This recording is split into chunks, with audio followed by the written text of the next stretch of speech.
जिसकी शक्ति के प्रभाव से जीवात्मा देह देहांतरों, लोक लोकांतरों, जन्म जन्मांतरों में भेज दिया जाता है, या आत्मदा। अगला शब्द क्या है? बलदा। बलदा का मतलब है समस्त बलों का देने वाला। और महर्षि दयानंद यहां लिखते हैं शरीर, आत्मा और समाज के बल का देने वाला। यानी संपूर्ण बल यदि उन्होंने माना है, वास्तविक बल उन्होंने माना है, तो इन तीनों बलों को मिलाकर ही वास्तविक बल माना है। अब मैं आपको एक उदाहरण देता हूं, बहुत छोटा सा, समझ में आएगा।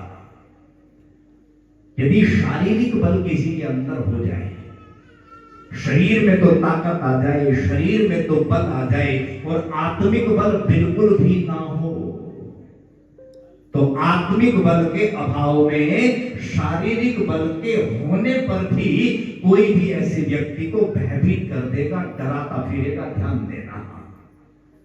और कल्पना करें किसी के अंदर आत्मिक बल तो बहुत हुआ, लेकिन शारीरिक बल बिल्कुल भी नहीं। शरीर उसका बिल्कुल कृष्णकाय है, तिनके की तरह से है। तो ध्यान देना, आत्मिक बल बहुत सारा होने पर भी शारीरिक बल के अभाव में ना अपनी रक्षा कर सकेगा, ना अपने परिजनों की रक्षा कर सकेगा, ना अपनी धन संपत्ति की रक्षा कर सकेगा। इसलिए शारीरिक बल भी बहुत जरूरी है, आत्मिक बल भी बहुत जरूरी है। और ध्यान देना, अभी निकट भविष्य में बहुत जल्दी एक घटना बांग्लादेश में घटी है।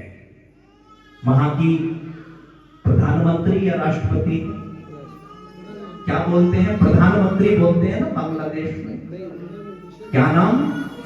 शेख हसीना। शारीरिक बल का अभाव नहीं है, आत्मिक बल का अभाव नहीं है, लेकिन तीसरा महत्वपूर्ण बल कहा है सामाजिक बल। यदि सामाजिक बल का अभाव है तो इन दोनों बल के होते हुए भी अपूर्णता रहेगी। इसलिए महर्षि दयानंद कहते हैं कि शरीर, आत्मा और समाज के बल का देने वाला, इसलिए मंत्र में कहा बलदा। समझ में आई? एक छोटा सा उदाहरण और दे तो फिर आगे बढ़े, थोड़ा सा समय लगेगा, कोई बात नहीं। हम अन्न खाते हैं, अन्न से हम अपने शरीर को पुष्ट करते हैं, पोषित करते हैं, बल पाते हैं। एक छोटे से उदाहरण से समझ जाना, परमात्मा इस संसार में समस्त बलों का स्वामी कैसे है। आप जानते हैं इस अन्न के पैदा होने का जो प्रोसेस है, परमात्मा की सुव्यवस्था का कैसा सद परिणाम है कि किसान जो है ना, जमीन में एक दाना रोपता है, परमात्मा की सुव्यवस्था को नतमस्तक करने के लिए मानो हम विवश हो जाते हैं जब उसकी इस व्यवस्था को देखते हैं। जमीन में नरेंद्र जी एक दाना किसान ने बोया, और जिसे खेती किसानी का ज्ञान नहीं है, 4-5-6 दिन बाद यदि ऐसा अनाड़ी व्यक्ति उस दाने को खोद के निकाल ले तो क्या कहेगा? साहब ये तो गल गया, ये तो सड़ गया, ये तो खराब हो गया, ऐसा ही कहेगा ना। लेकिन जो खेती किसानी को जानता है उसे पता है कि ये दाना पहले अपने वजूद को, अपने अस्तित्व को नष्ट करता है, और ईश्वर की व्यवस्था के अनुसार ये दाना गल सड़ने के बाद एक अंकुर को जन्म देता है। और अंकुर कितना कोमल होता है आप जानते हैं, अंकुर कितना नाजुक होता है आपको पता है, और धरती की छाती कितनी कठोर होती है ये भी आपको पता है। और आदरणीय योगेश जी कह रहे थे, आचार्य जी आपने कोई शेर नहीं कहे इसका, और मैं आपको एक शेर बोलता हूं। परमात्मा की व्यवस्था को सचमुच नतमस्तक होने के लिए विवश हो जाए तो किसी शायर ने कहा कि न जाने कौन इस जेरे जमी को गुदगुदाता है, न जाने कौन इस जेरे जमी को गुदगुदाता है कि मुस्कुराती हर कली बाहर निकलती है। वो नाजुक सा वो कोमल सा अंकुर धरती की कठोर छाती को फाड़कर बाहर निकलता है, वो पौधा बनता है, उसके ऊपर अन्न पैदा होता है और उस ईश्वर की सद्व्यवस्था के अनुसार उस अन्न को ग्रहण कर हम बल पाते हैं, शक्ति और ऊर्जा को प्राप्त करते हैं। तो ध्यान देना, इस संसार में जितनी भी शक्तियां, जितने भी बल हैं, उन सब का स्वामी कौन है, उन सब का पुंज कौन है, उन सब का देने वाला कौन है? ईश्वर। इसलिए या आत्मदा बलरा। बात समझ में आ रहा है ना? अगला शब्द बोला यस्य विश्व उपासते, इसमें एक रहस्य है। इसका अर्थ बनता है यस्य विश्व उपासते, अर्थात जिसकी उपासना ये समस्त संसार कर रहा है। या यूं कहा जाए कि स्वाभाविक रूप से संसार का प्रत्येक पदार्थ जिसकी उपासना कर रहा है, या यूं कहें कि स्वाभाविक रूप से संसार के प्रत्येक जीव, प्रत्येक पदार्थ के द्वारा उसकी उपासना हो रही है, चाहे वो उपासना विधि को जानता है, चाहे वो उपासना विधि को नहीं जानता है। उपासना का मतलब आपको पता है ना, नजदीक स्थित होना। क्योंकि परमात्मा समस्त पदार्थों में, कण कण में व्याप्त है, इसलिए प्रत्येक पदार्थ उसकी उपासना कर तो रहा है, लेकिन उसकी उपासना से लाभ वो प्राप्त करेगा जो उसकी उपासना विधि को जानेगा। अब मैं आपको एक उदाहरण देता हूं, वो सरल सा। एक व्यक्ति ने कुछ समय पहले एक नौकर रखा। नौकर बड़ा नीति, बड़ा गरजमंद, जिसे कहीं काम नहीं मिला था, और इस व्यक्ति के घर इसे काम मिला। नौकर प्रसन्न है ये सोच के कि तनख्वाह कम है, कोई बात नहीं, खाने के लिए भरपेट भोजन मिलता है, रहने के लिए मुझे छत मिल गई है, इतना ही काफी है, ये संतुष्ट है। एक दिन इसका जो मालिक है वो कोई कागजी काम कर रहा है। ये उदाहरण ध्यान से सुनना, दादाजी कागजी काम कर रहा है। तेज हवा का कोई झोंका आया और इसके जो कागज हैं वो जरा उड़ गए, बिखर गए। अब इस व्यक्ति ने अपने नौकर को आवाज लगाई। नौकर को आवाज लगा के कहा कि भाई इधर आओ, मेरे कमरे में पेपर वेट रखा है, मेरे कमरे में एक मेज है, मेज के ऊपर पेपर वेट है, उस पेपर वेट को ले आओ। नौकर ने सोचा कि चलो भाई पेपर वेट को लाओ, लेकिन चिंता बढ़ गई ये सोच के कि पेपर वेट को तो मैं जानता नहीं, वो पेपर वेट क्या है। अब चिंता और भी बढ़ गई, मालिक को पता चल गया, पेपर वेट तक का पता नहीं है, कहीं नाराज होकर नौकरी से ना निकाल दे। चिंतित होना स्वाभाविक है, लेकिन हौसला बढ़ा और मन ही मन सोचा, मालिक ने मुझे एक हिंट दे दिया है, मेज है कमरे में, मेज के ऊपर रखा है, जो भी मेज के ऊपर होगा संभवतः वही पेपर वेट होगा, लाके दे दूंगा। अब कमरे में गया, कमरे में जाके मेज को देखा। अब मेज के ऊपर वहां बहुत सारा सामान रखा हुआ है। अब इसकी चिंता और ज्यादा कई गुना बढ़ गई, ये सोचकर कि इन सारी वस्तुओं में पेपर वेट कौन सा है ये तो मुझे पता नहीं है, मालिक अभी डांटेगा, मालिक अभी नौकरी से निकालेगा, ये सोच के सर पे हाथ रख के खड़ा हुआ है। संभवतः मालिक ने सारा माजरा समझा। थोड़ी देर बाद में अंदर गया, परिस्थितियों को शायद समझा और उसे हल्की सी डांट लगाते हुए, कांच का मेज से एक टुकड़ा उठाते हुए और इस नौकर को दिखाते हुए बोला कि बेवकूफ देख, ये पेपर वेट है। ये घटना सामान्य है, ये दृष्टांत भी बहुत सामान्य सा है, लेकिन संदेश बहुत महत्वपूर्ण है। यहां ध्यान देना, इस नौकर की पेपर वेट के साथ उपासना तो हुई, इस नौकर की पेपर वेट के साथ नजदीकी तो बनी, सामीप्यता तो बनी, लेकिन पेपर वेट का सही ज्ञान ना होने के कारण कोई लाभ नहीं हुआ है। इसी प्रकार से परमात्मा सिंह की उपासना को हम चाहे या ना चाहे, करें या ना करें, यस्य विश्व उपासते स्वाभाविक रूप से हो रही है, लेकिन उपासना विधि का सही ज्ञान ना होने के कारण उस उपासना का कोई लाभ नहीं हो रहा है। आगे क्या कहा? प्रशिषम यस्य देवः। देवः का मतलब है विद्वान, देवः का मतलब है जानने हारे। तो आगे मंत्र कह रहा है कि इस संसार में जो प्रभु की, ईश्वर की उपासना विधि को जानते हैं, अर्थात जो विद्वान हैं, उस परमात्मा के प्रशासन को, शासन को, प्रशिक्षण को समझते हैं और उसी प्रकार से उपासना करते हैं, फिर उस ईश्वर की उपासना से वो आनंद की प्राप्ति करते हैं और उस आनंद को प्राप्त करके प्रशिषम अर्थात वो परमात्मा की, ईश्वर की क्या करते हैं? प्रशंसाएं करते हैं। बात समझ में आई? या आत्मदा बलदा यस्य विश्व उपासते प्रशिषम यस्य देवः। आगे कहा यस्य छाया अमृतम। संक्षिप्त में बताता हूं। छाया शब्द के दो अर्थ हैं।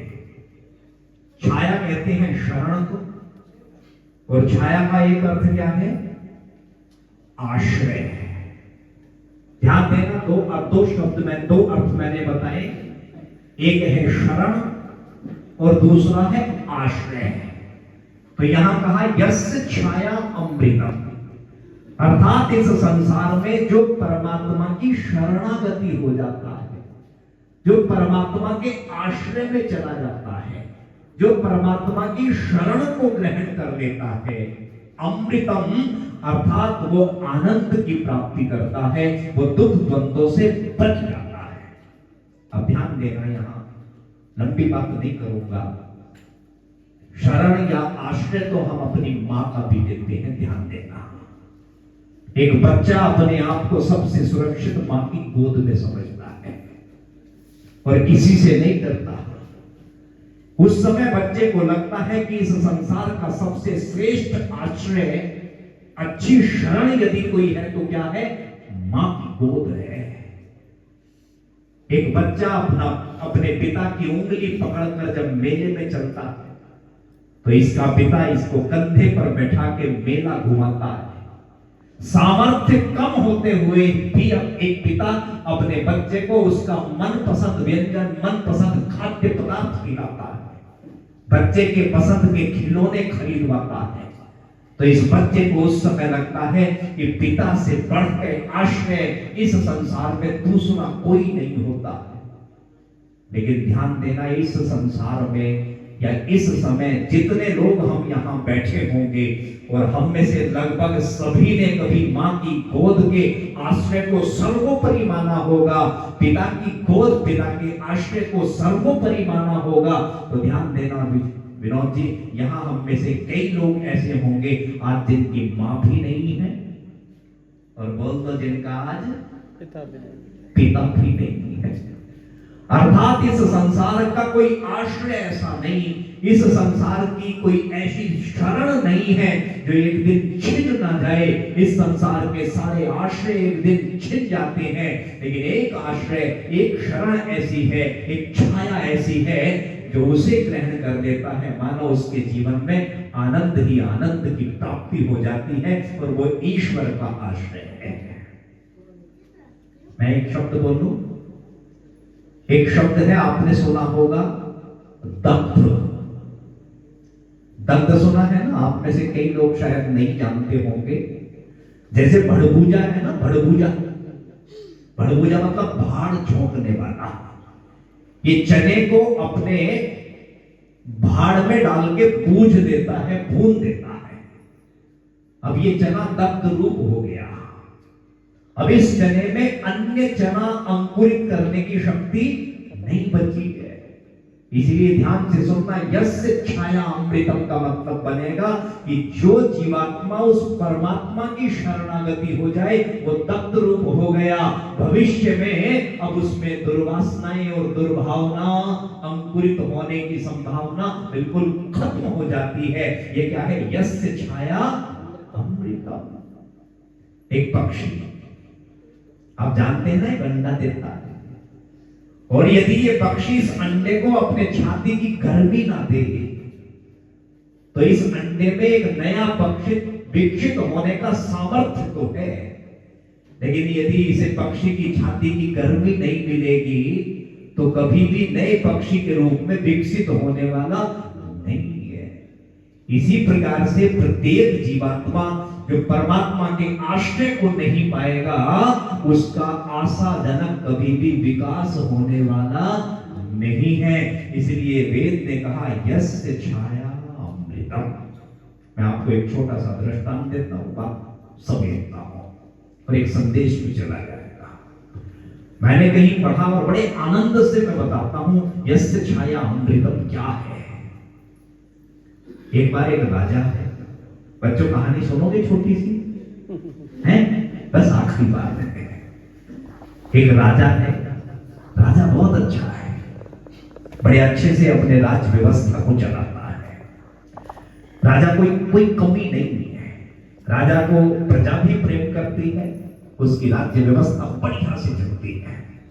लेकिन एक दुख इसके जीवन में लगा हुआ है कि इस राजा को कोई संतान नहीं है। संतान ना होने का दुख, और दूसरा दुख संभवतः इस बात का कि उस समय राज व्यवस्था होगी, राजा का पुत्र ही राजा बनेगा, क्योंकि राज्य का कोई उत्तराधिकारी नहीं है। इस बात को लेकर भी उसका मन बहुत दुखी रहता है। अनेकों यत्न अनेकों प्रयत्न किए, किसी भी प्रकार से संतान सुख तो प्राप्त ना हुआ। कहते हैं एक बार उसके राज्य में एक तांत्रिक आया, और तांत्रिकों के चक्कर में जो भी पड़ा है ना जी, वो दुख के महासागर में समा गया है। ये समाचार पत्र बताते हैं, ये टीवी की न्यूज चैनल बताते हैं।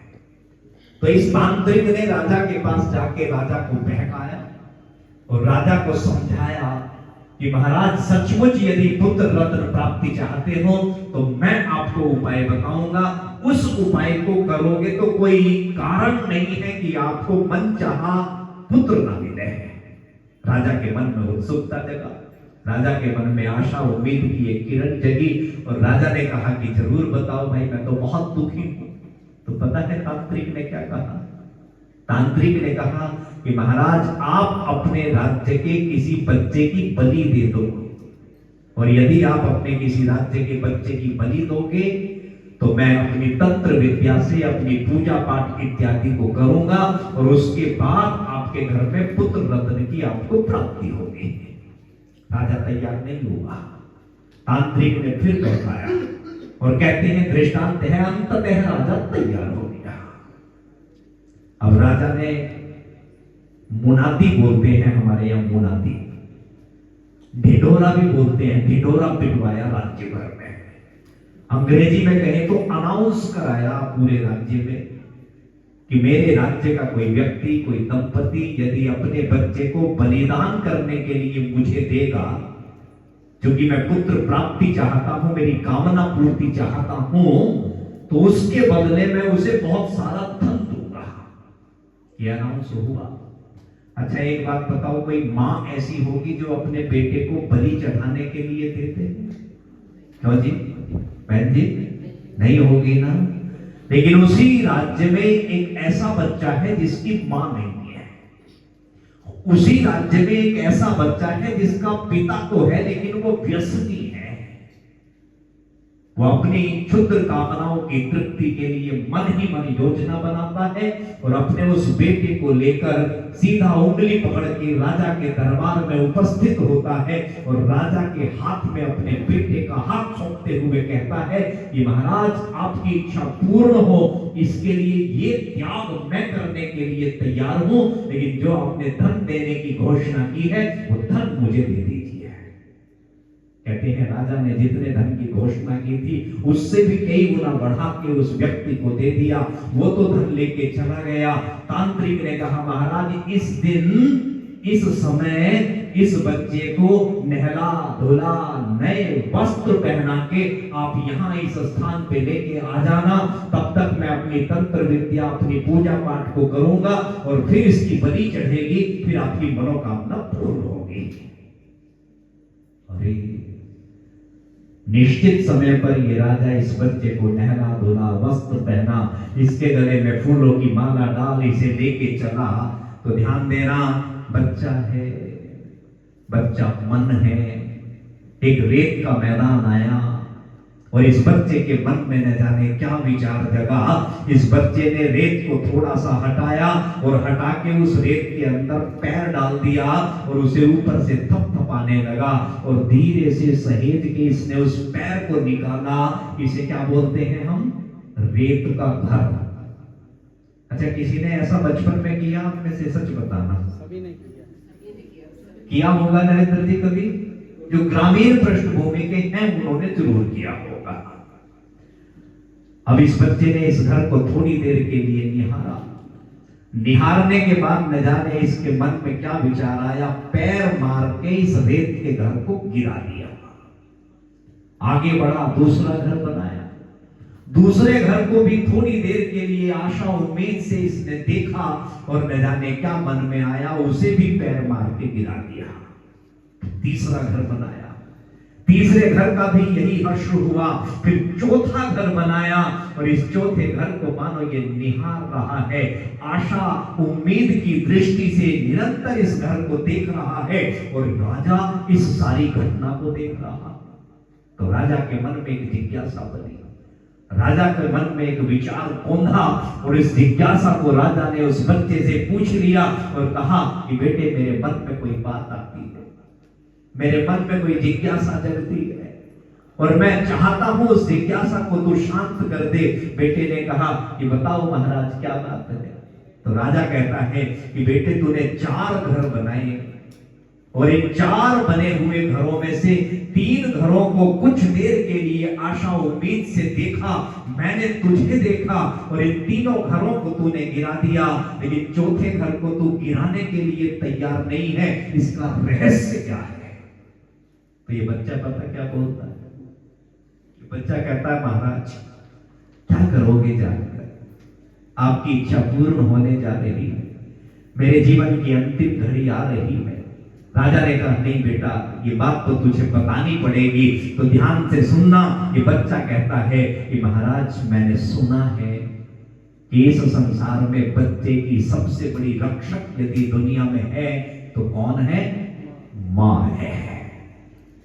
तो सच कहूं तो मैंने ये पहला रेत का घर अपनी मां के नाम बनाया था कि मां इस संसार की सबसे रक्षा करने वाली कोई स्त्री होती है। और महाराज, मुझे ध्यान आया मेरी तो मां ही नहीं है, और यदि मां ही नहीं है तो मां मेरी रक्षा करने आ कैसे सकती है? इसलिए मां के नाम के बने इस घर का मेरे लिए कोई अर्थ नहीं रह जाता, मेरे लिए वो निरर्थक है। इसलिए मां के नाम के बने घर को मैंने गिरा दिया।